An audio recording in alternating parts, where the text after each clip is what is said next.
Assalamualaikum warahmatullahi wabarakatuh. Om Salam, Om Swastiastu, Namo Buddhaya, Salam Kebajikan, salam hangat bagi kita semua. Perkenalkan, kami dari kelompok 3 Etika Profesi dengan tema Cyber Espionage, Sabotage, dan Extortion. Kami terdiri dari 4 orang, yaitu Denny Firmansyah dengan NPM 2020 4350 1142, Saka Rizky dengan NPM 2020 4350 1150, Zulfikri Kurniawan dengan NPM 2020 4350 1153, dan Maulana Trinovan Diari dengan NPM 2020 4350 1155. Untuk pembahasan selanjutnya bisa dibacakan oleh teman saya Zulfikri Kurniawan. Baik, saya lanjutkan. Yang pertama itu ada cyber espionage. Pertama itu ada pengertian cyber espionage, jenis serangan cyber yang dilakukan peretas terhadap bisnis atau pemerintah. Tujuannya adalah semata-mata korban untuk mendapatkan informasi yang bisa dijual ke perusahaan atau pemerintah saingan. Yang kedua itu ada target cyber espion. Pemerintah dan perusahaan besar apapun dapat menjadi sasaran empuk serangan cyber.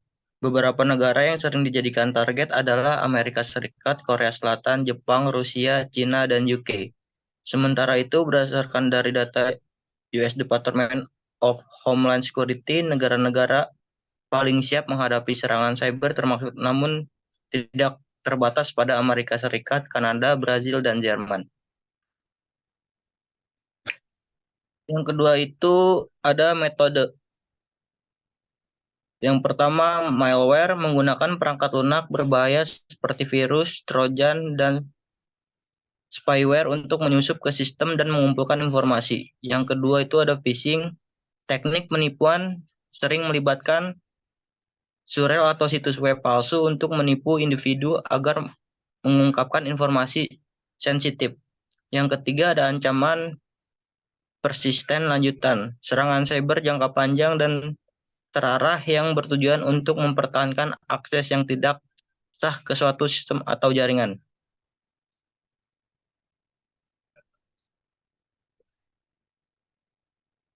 Mungkin akan dibacakan oleh Maulana Trinovan Diari. Baik, saya akan lanjutkan. Terima kasih Saudara Zulfikri Kurniawan. Sasaran cyber espionage adalah aparat pemerintah, Departemen Keamanan Nasional dan Pertahanan, dan agen intelijen. Yang kedua ada perusahaan, terutama yang terlibat dalam teknologi, pertahanan, keuangan, dan industri strategis lainnya. Yang ketiga ada infrastruktur kritis, energi, transportasi, dan sistem penting lainnya bisa menjadi target.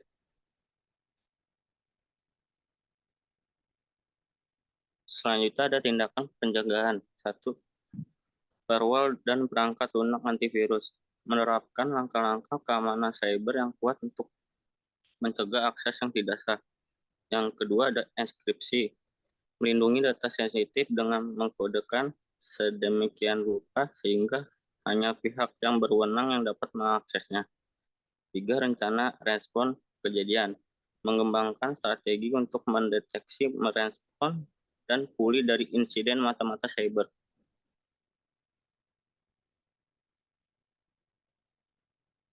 Ciri-ciri cyber espionage adalah 1. Target yang spesifik. Serangan cyber terfokus pada target tertentu seperti pemerintah, perusahaan besar, atau organisasi militer. Banyak kali target-target ini memiliki nilai strategis tinggi.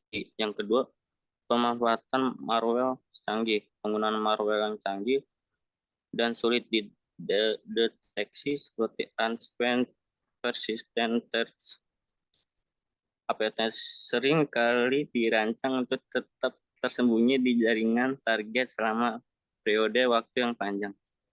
Yang ketiga adalah taktik phishing yang tersofistikasi.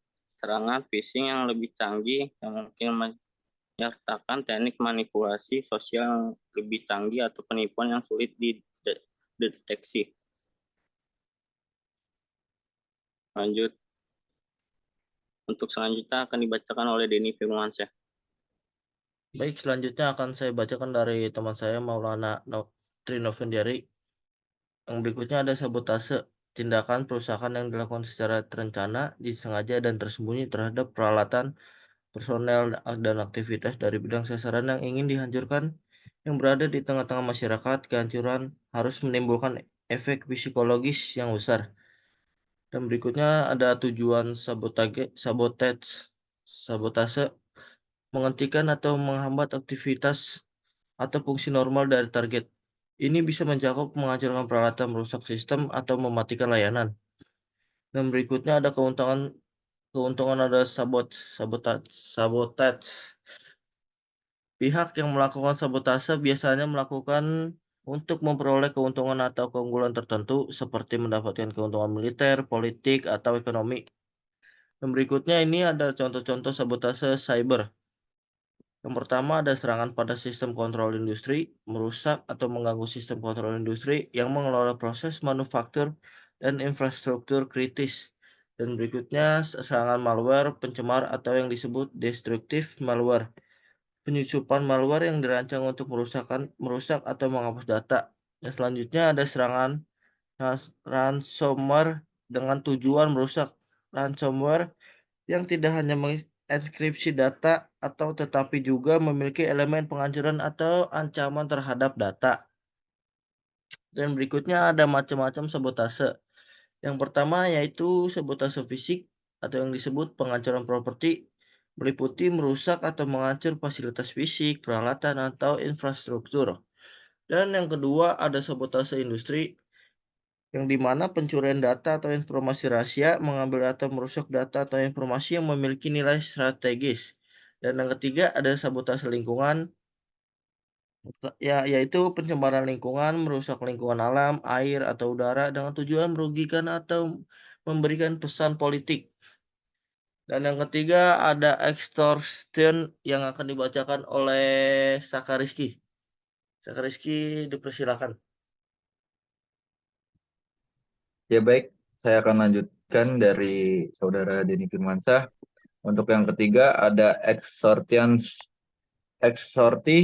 atau bisa dibilang extortions adalah tindakan untuk memaksa atau mendapatkan sesuatu seperti uang, barang, atau layanan dari orang lain dengan menggunakan ancaman, kekerasan, atau tindakan yang merugikan.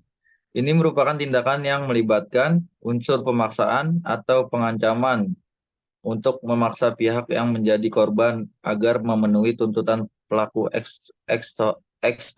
ekstorsi.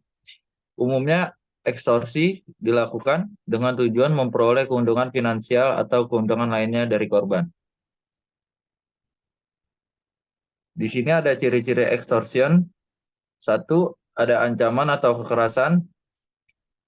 Pelaku ekstorsi menggunakan ancaman atau tindakan kekerasan untuk memaksa korban untuk memenuhi tuntutannya.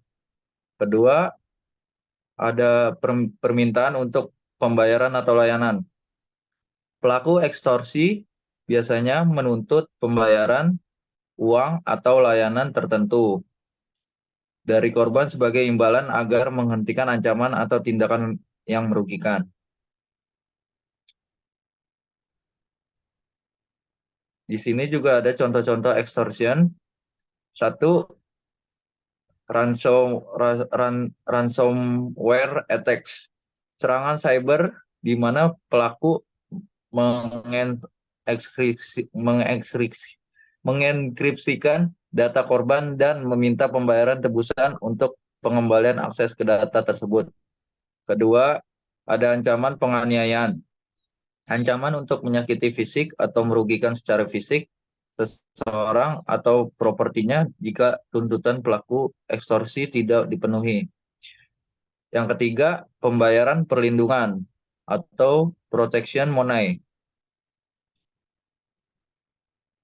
Meminta pembayaran secara teratur sebagai imbalan agar pelaku ekstorsi tidak merugikan atau merusak bisnis atau properti korban.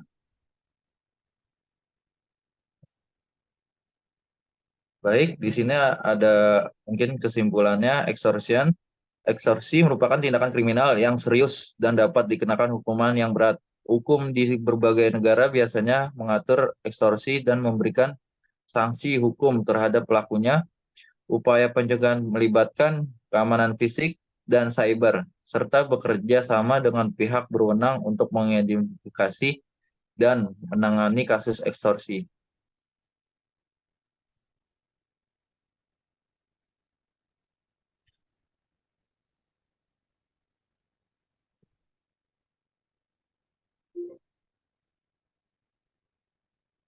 Lanjut. Slide-nya selanjutnya ada tindakan ekstorsian. Tindakan ini terdiri dari 4 macam, yaitu ancaman fisik, penculikan, pengancaman kerusakan properti, dan ancaman terhadap reputasi. Baik, terima kasih. Sekian dari kami, kurang lebihnya mohon maaf. Assalamualaikum warahmatullahi wabarakatuh. Waalaikumsalam warahmatullahi wabarakatuh.